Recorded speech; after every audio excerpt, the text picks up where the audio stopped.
Okay, Mandalorian Patrol. I have here my uh, scout, Tristan, who is going to be my uniform dummy for today. So hopefully no typecasting there. But what we're going to do is we're just going to walk through. I know, makes them feel so good.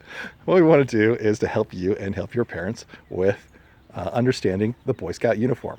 So you have within your Scout scrapbook that we gave you the uniform inspection guide, but we just want to go over everything. Tristan here has a representation of a little bit of everything to try to help you out.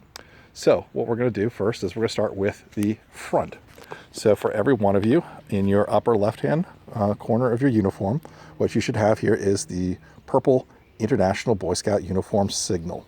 So this patch should be on every single uniform that every one of the Boy Scouts of America Scouts wear.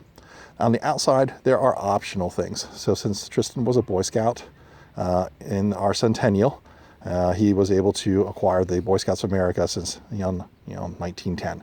So he was a Boy Scout in 2010. So that was the 100th anniversary of Boy Scouting. So he's able to wear that.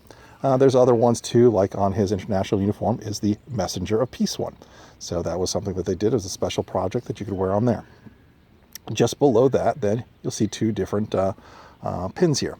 These are called service stars. So he has one that is blue, is 4, which I'll straighten out for him, which I just knocked the backer off of. So there is his blue one. That is for his time in Cub Scouts. So he was in his Cub Scouts for 4 years. Right next to it is his number 5 with the green backer. The number 5 represents the 5 years that he's been in Boy Scouts. Okay, so those are your service stars. So once you should have hopefully gotten those as Cub Scouts. If you have not, that's okay. But as a Boy Scout, in our troop, you will start to get those. And you'll see in our next Court of Honor, the number of boys that will get their next service stars. So Tristan will be getting his 6-year service star very soon. All right. Underneath that, then you have space for these are your knots. So the dark purple one is the religious knot. So the first time that you earn one of your religious awards, based upon your beliefs, and you will get your knot. So in this case, Tristan got his knot as a Cub Scout, as for his one of his Catholic awards. Within the Catholic denomination, there are different awards for at a Cub Scout level, at a Weeblos level, and the next one that he'll be working on and earning would then be at the Boy Scout level, and then he'll get another little pin there with a Boy Scout symbol on it. So that's how that works. There's other knots too for heroism. You'll see most of the adult leaders have different knots on there, from Arrow of Light to different service awards and training awards and things like that. So that's where all your knots will go. Okay. On the pocket then, this is a temporary location where you can put temporary little badges. So in this case, this is temporary badges for where he's done different host hikes. So History of Scouting Trail hikes in the DC area. We like to go on those on a regular basis. So you guys will have opportunities to earn some of those. And when you get to Eagle Scout, you will have a nice little award for Eagle Scout and an Eagle Scout ribbon that you'll also be able to hang there. Below that then is where you will have your rank patch. Now this is something I recommend that you do early on. Is Tristan's going to hold still for me. I'm going to try to rip this off. Well, I used industrial strength, but you'll actually see that this is Velcroed on.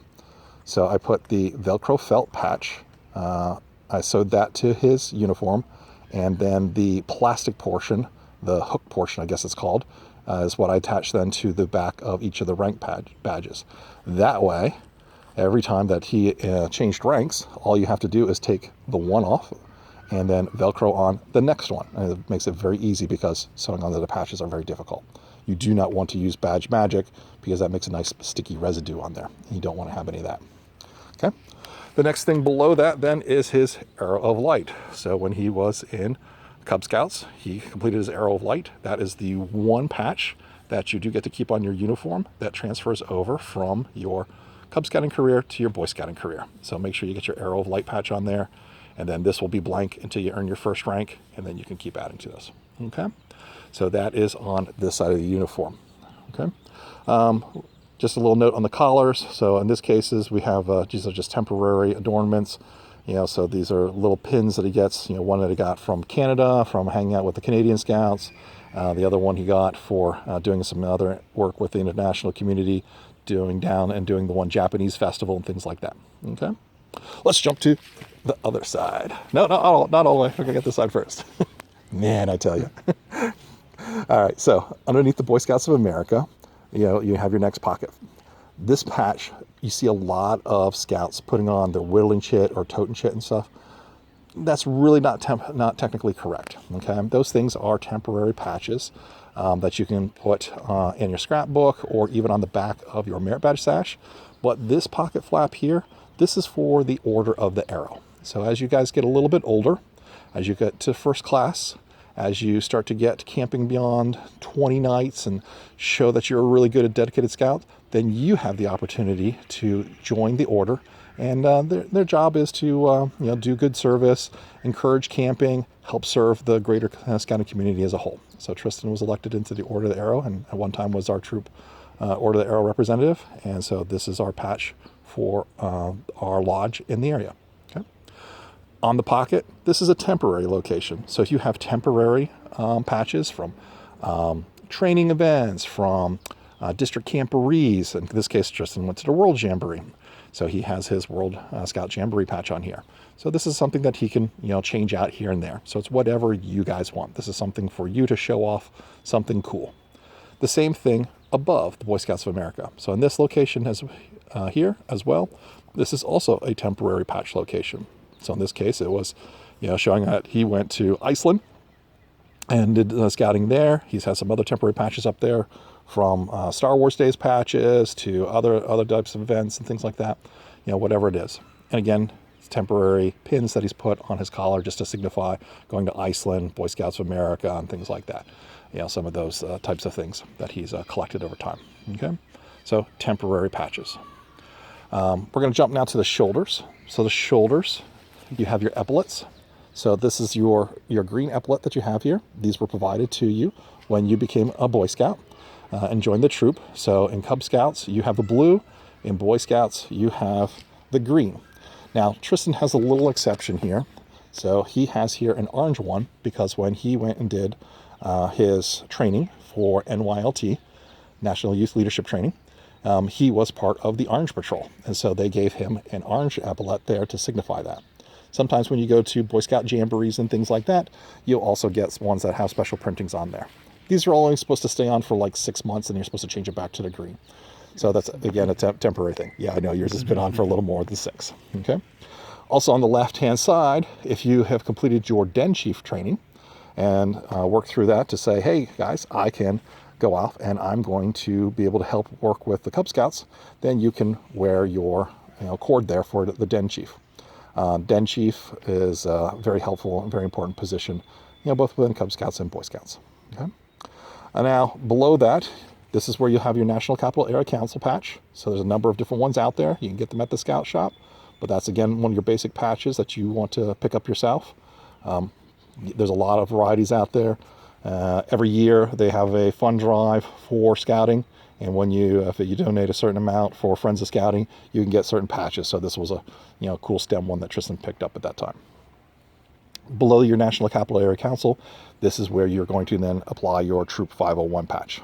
Now, Tristan also has a founder's patch here because Tristan was one of the founding members of Troop 501.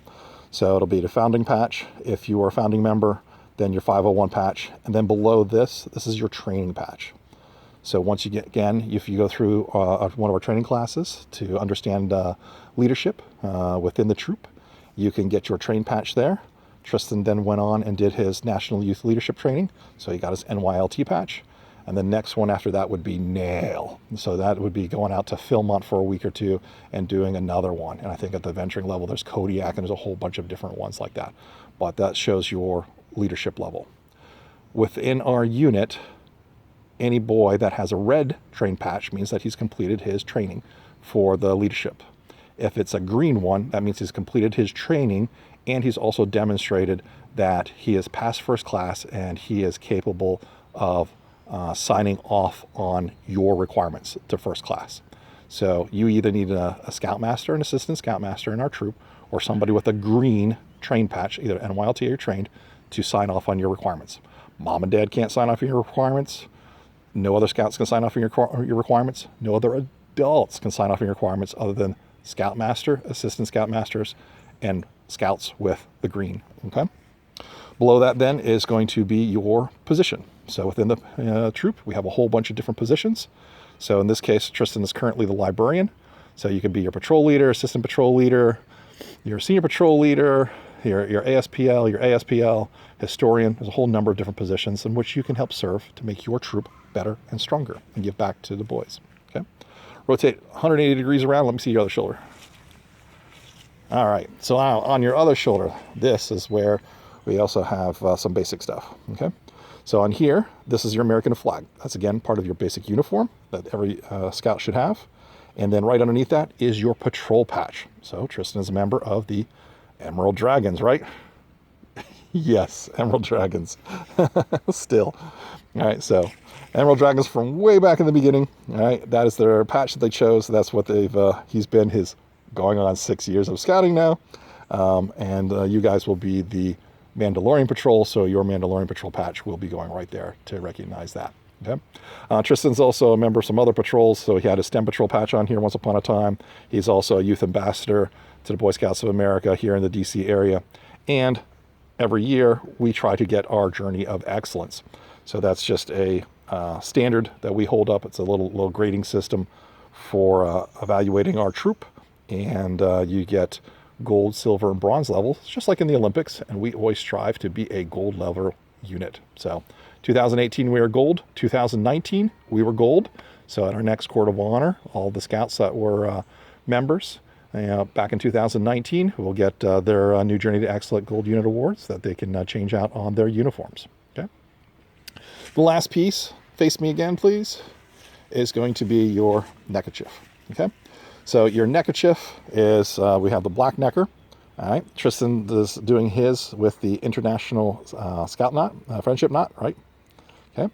Otherwise, you can have your neckerchief slide. So you guys were all issued a neckerchief and a neckerchief slide. In other countries, they call it a woggle. All right.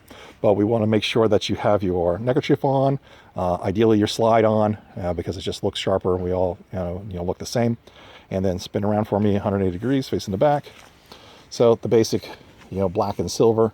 When you get to first class, we'll put a special patch on there. So when you look around and you see the diamond patch on here with the Scout Trooper from Star Wars on there, that says Boy Scout Troop 501 BSA on there.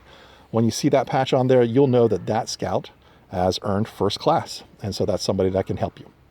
And then the last little thing to point out to you, I forgot, is that there's some temporary things that you can also hang on here sometimes. So this was his little woggle he got from Iceland. When we went to the World Jamboree, we got other ribbons and things like that you'll see different scouts hanging things on there. Okay, that's more popular in international scouting than it is on for BSA, but we try to adapt an international policy. So I'd like to thank Tristan, my model here today, and I hope everybody understands exactly how to get their uniform set up. And as you continue to enjoy your scouting journey, you'll get more and more awards and patches and opportunities and get to display them all and display them properly and make yourself look sharp and make yourself and your troop proud. All right. Thanks, everybody.